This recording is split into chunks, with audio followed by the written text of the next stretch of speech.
In my previous video, Capitalism as Cancer of Humanity, I vividly outlined all the rottenness and degenerative essence of capitalism, the socio-economic system leading humanity to destruction. At the end of my story, I promised to give an alternative to capitalism. What should be a developed society be like? On what principles must it be built? What goals and objectives should it set for itself? Who, after all, has the right to govern such a society?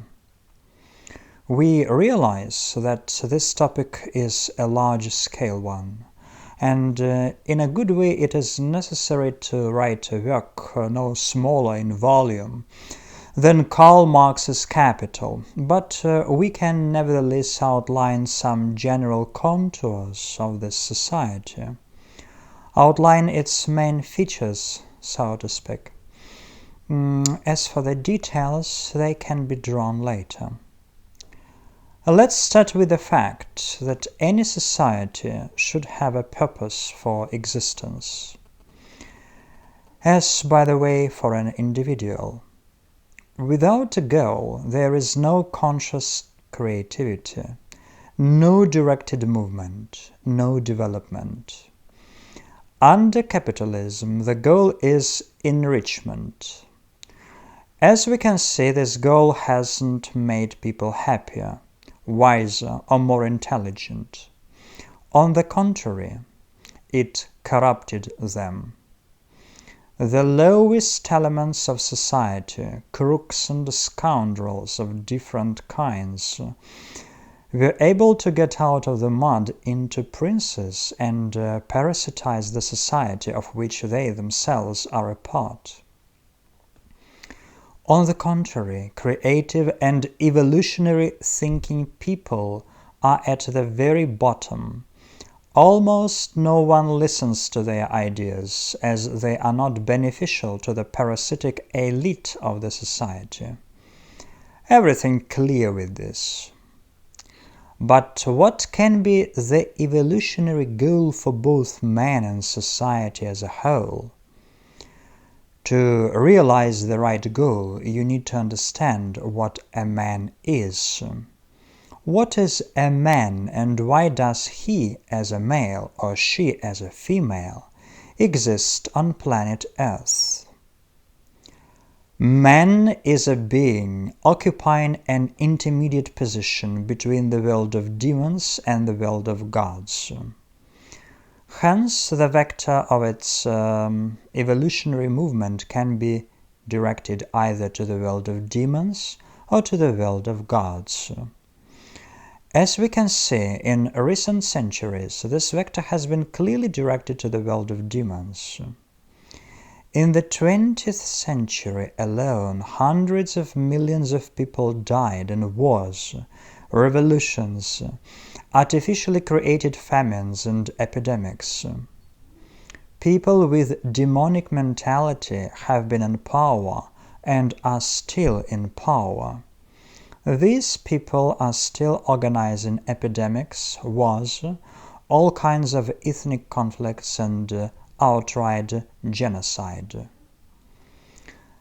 This is all too well known to require any special evidence. Just look around.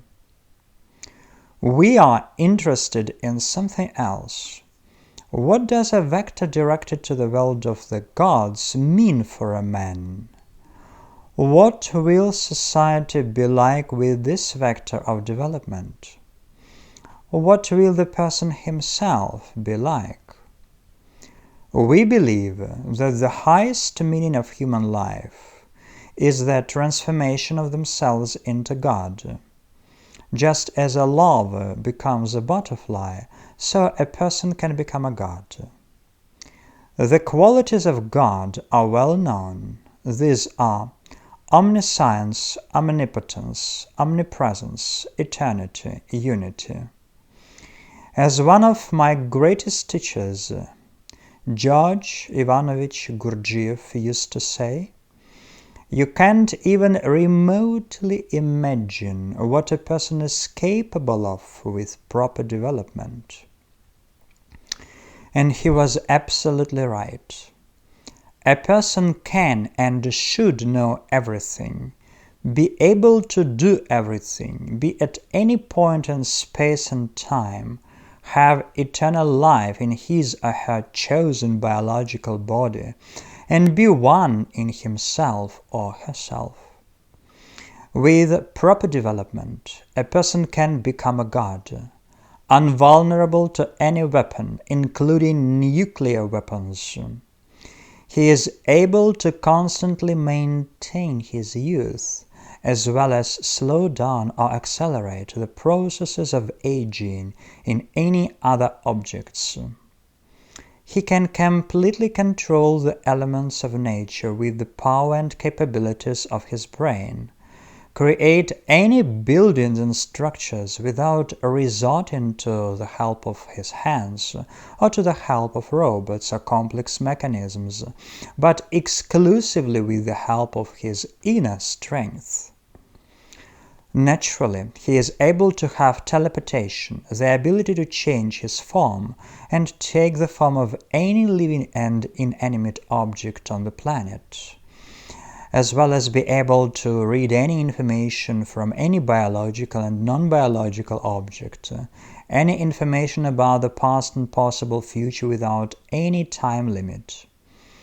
A person is able to clone himself, create new worlds together with their inhabitants, lay down algorithms for the development of entire planets, star systems, galaxies, and universes.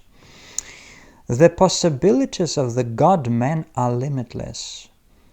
Everything that is possible to imagine, everything that is possible to think about, he can and is able to do. A developed person, a person with a capital letter, is the last step before becoming God. Here is the question: how to create such a God-man? To begin with, what you need is to create a man who is just worth respecting.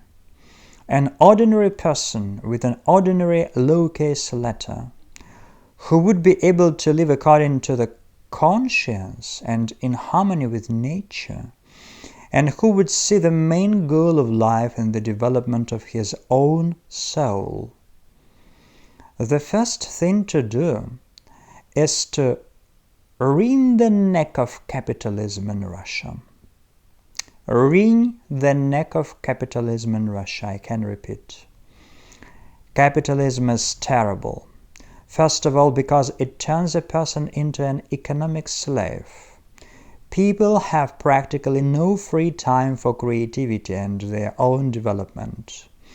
They are forced to work more and more as prices are constantly rising for everything. It is necessary to free up time for a person, the most valuable resource in life. Only with having enough free time you can engage in creativity and your own development. Why in Russia must the neck of capitalism be broken first of all? Russia is a key country in the world. As any changes begin in Russia, any projects are best and fastest tested in Russia, because whether someone likes it or not, Russia is the greatest country in the world, not only in terms of the area it occupies, but also in terms of the level of historical experience it has achieved, and because of the level of intelligence it has. The Russian people are the most talented and resilient people in the world, able to withstand any trials and win even if the rest of the world is against it. These are not the words of a cheering patriot. I just know Russians, their history, way of thinking, and their soul too well to say the opposite. No people in the world has been tried to destroy for so long and so sophisticated as the Russian people. And those who have tried did not succeed. I definitely know they will never succeed in the future. It was the Russian people who saved the world from degradation and enslavement by dark forces, not only in the new and recent history, not only in the Middle Ages, but also millennia ago. Yes, you heard right. Russia has existed for thousands of years. It used to have other names, but the essence and functions performed by it have remained unchanged, saving the world from degradation and destruction, as well as providing the world with an evolutionary path of development. Who knows what I'm talking about, he already understood. Who did not understand about the many thousands of years of the history of the country I'm talking about, then look for the answers. Who looks, that finds. Therefore, it is in Russia that capitalism must be destroyed. But this should not be done in the way it was done after 1917. The country's resources should work for the welfare of all the citizens, not for a bunch of parasites. To do this, it is necessary to create a resource-oriented economy based on scientific progress and aimed at creating optimal conditions for people's life and creativity. An economy based on deep scientific knowledge and spirituality, and not a thirst for profit. I do not say that everyone will live in palaces and go by Maybach. No. But the state is obliged to provide each family with a large enough house so that each family member has a separate room, a common living room, a library, a gym, a playground for children, and a guest room. Mom and dad should have cars. I'm not talking about Mercedes or Audi. It's enough to give simpler brands. But every adult citizen should have them. Education, medicine, travel, food, clothing, all this should be free and accessible to all members of a developed society. Skeptics will ask, it turns out that there is no difference between a drunkard Uncle Sam and a good doctor, for example, in your society, as everything will be the same for everyone and in such abundance. I did not say that. I said everyone should be provided with everything necessary. If you want wealth, you want a house not with 4-6 rooms, but with 20-30, a car not a Volkswagen, but a Mercedes, then you will have to prove your usefulness to society. You will have to continue studying, master a new profession, take and pass intelligence tests, show that you do not have bad habits and inclinations. You will have to prove tirelessly that you deserve a higher position in society than the basic level of comfort. This will be an incentive for development at the initial stage of the existence of such a society. When you see a man in Mercedes, you will understand that he deserved it with his work and with his intellect for the benefit of society, and not by stealing money somewhere or sticking to authorities, not because a cute young fool sucked VIP's dick somewhere, or the Mercedes was given to her as a present by her rich dad. The level of ownership of property and privileges should be directly proportional to the level of your contribution to the development of society, and nothing else. Here we have the highest and the most objective justice. If you want to eat well, eat in a balanced and correct way, you need to pass a test for the level of intelligence, for the presence of certain knowledge, skills, and abilities.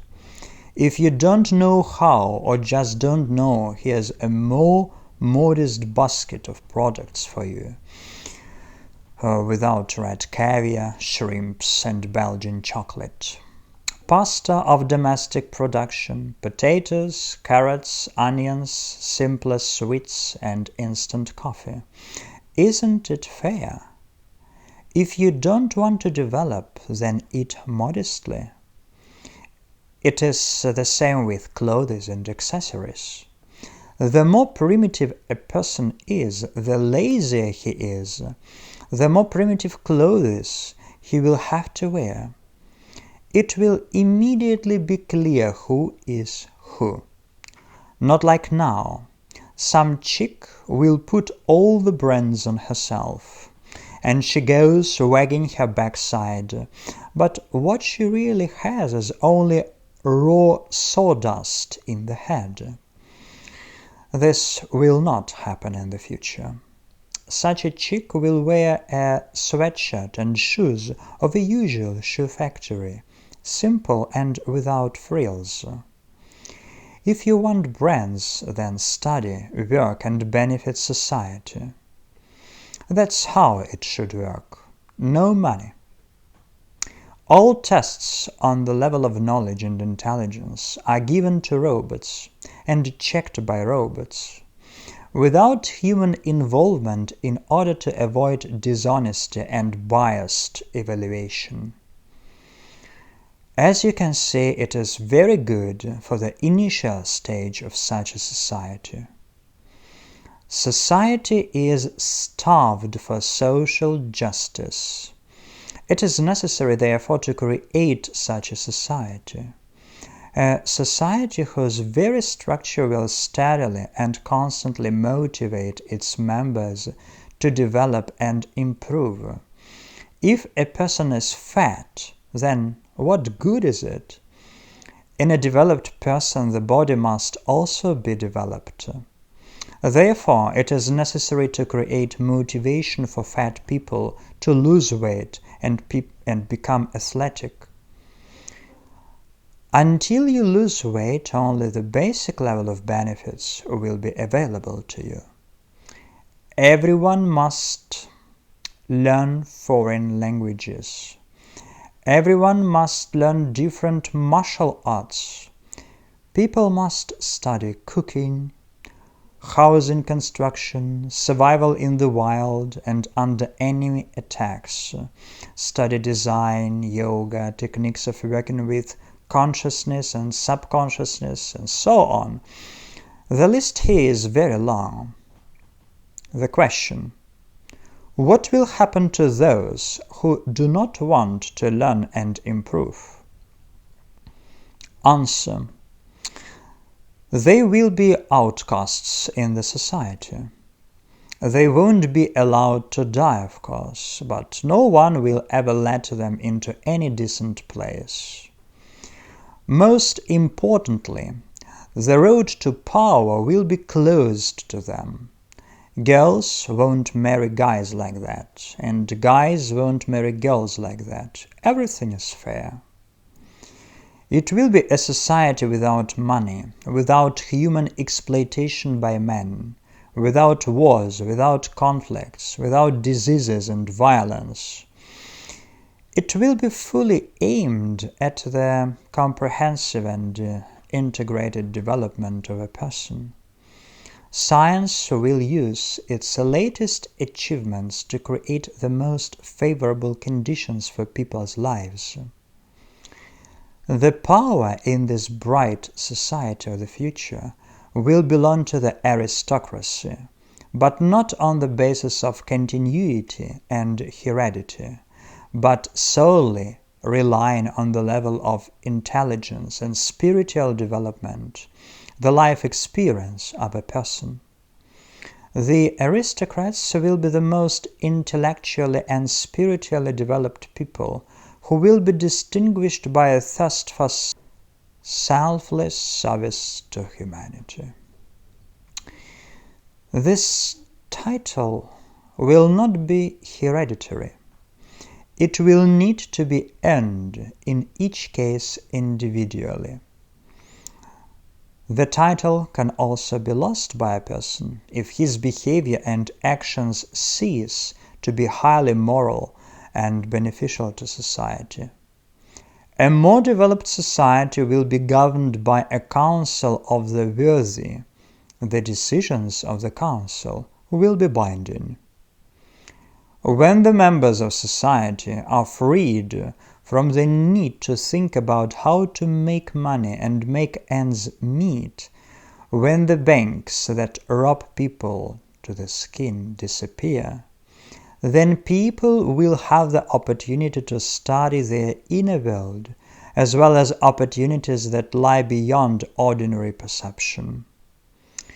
A few years ago, I visited a northern community that lives in a communal way and aims at both preserving traditions and creating a harmoniously developed person. These people have largely managed to solve the problems of prolonging youth, learn to read information from any organic and inorganic objects, see and hear at a great distance, understand the language of animals, see the deep past and the distant future, as well as do many other things that can't yet be voiced. You can read about my expedition, if you wish, in the book The Aria, written by me. It is necessary to understand. If you put the resources of the planet to serve people, to scientific and technological progress, to solve problems related to diseases, aging, and food and housing shortages, then you can solve these problems very quickly and effectively. The many will ask, how can it be done? What are the conditions for it to be done? To begin with, it is necessary to change the thinking of each individual from narrowly consumer one to progressive evolutionary one. You need to stop perceiving yourself as just a piece of meat, as a biological body that needs food, clothes, and sex, a body that ages, gets sick, and dies.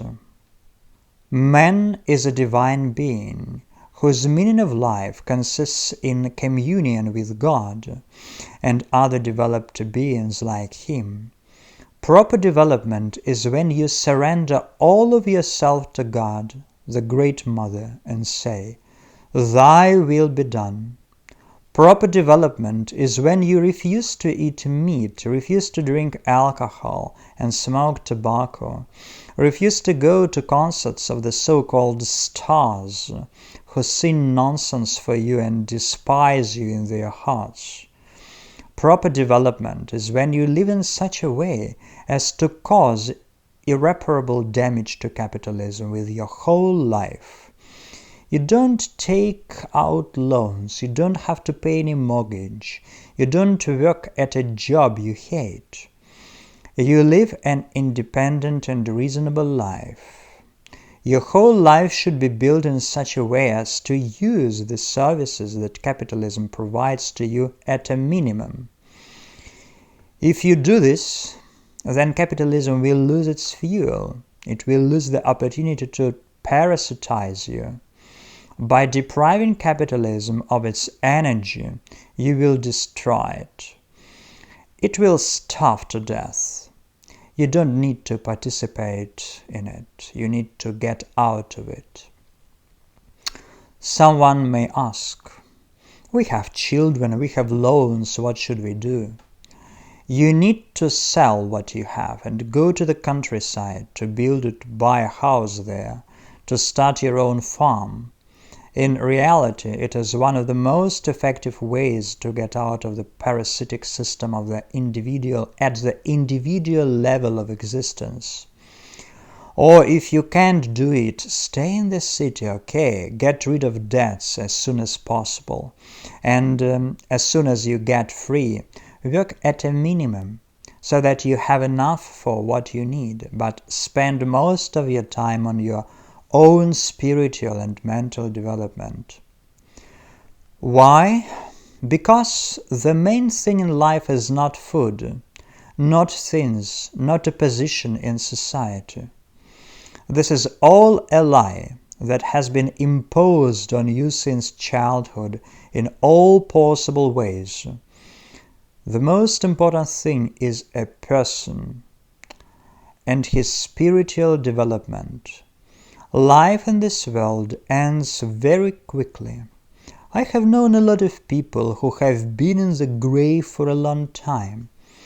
Their bodies were devoured by worms, gnawed by them to the last bone, polished everything so perfectly that you can exhibit them in a museum.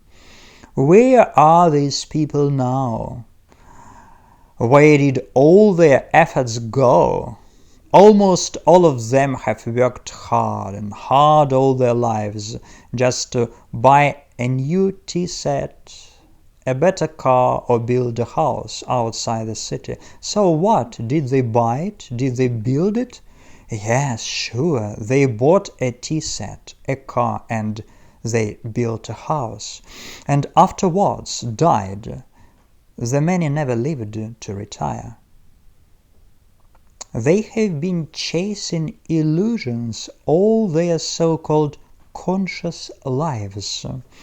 They denied themselves a lot, and they never realized that they had committed the main and most terrible crime against themselves.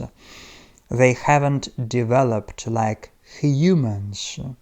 They haven't become wiser, deeper, or more intelligent.